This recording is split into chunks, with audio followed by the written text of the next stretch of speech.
Hello, কেমন আছেন সবাই? আজকে একটি মিষ্টি আইটেম রান্না করব। কিছুদিন আগেই আমাদের পুজো গেল। তো তখন অনেক নাড়ু-মোয়া বানানো হয়েছে। তো আমি আপনাদের সাথে একটি নাড়ুর রেসিপি শেয়ার করছি। এখানে আমি ১ টেবিল চামচের মতো ঘি নিয়ে তাতে একটু এলাচ ফোড়ন দিয়ে নারকেল কোরানো নারকেল দিয়ে দিচ্ছি। এটা আমার ফ্রিজে রাখা ছিল, ডিপ ফ্রিজে। তো কোরানো নারকেলটা দিয়ে সামান্য একটু ভেজে নিচ্ছি। এবারে আমি এখানে কিছুটা ক্ষীর দিয়ে দিচ্ছি। এটা অপশনাল, আপনারা চাইলে নাও দিতে পারেন। আমার কাছে ছিল তাই আমি দিয়ে দিচ্ছি। এবার সবকিছু খুব ভালো করে মিশিয়ে নেব। এরপর আমি এখানে কিছু কিশমিশ দিয়ে দিচ্ছি। কিশমিশটা দিয়ে আবারও সবকিছু একটু ভালো করে মিশিয়ে নিচ্ছি। এবারে আমি এখানে ২ টেবিল চামচের মতো গুঁড়া দুধ দিয়ে দিচ্ছি।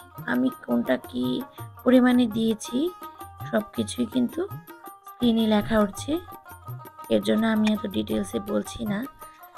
তো সবকিছু মিশানোর পর আমি এখানে ১/২ কাপ মতো চিনি দিয়ে দিচ্ছি। এবারে নাড়তে থাকবো চিনিতে পাক আসা পর্যন্ত।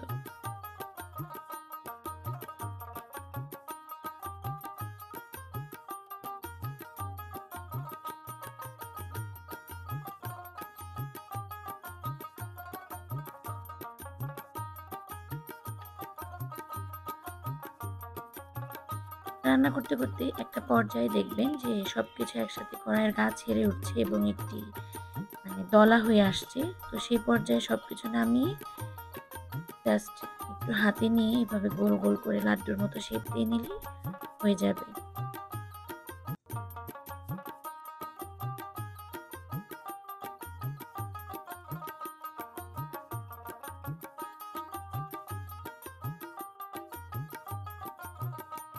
তো এই যে আমি সবগুলো একে একে এভাবে বানিয়ে নিলাম।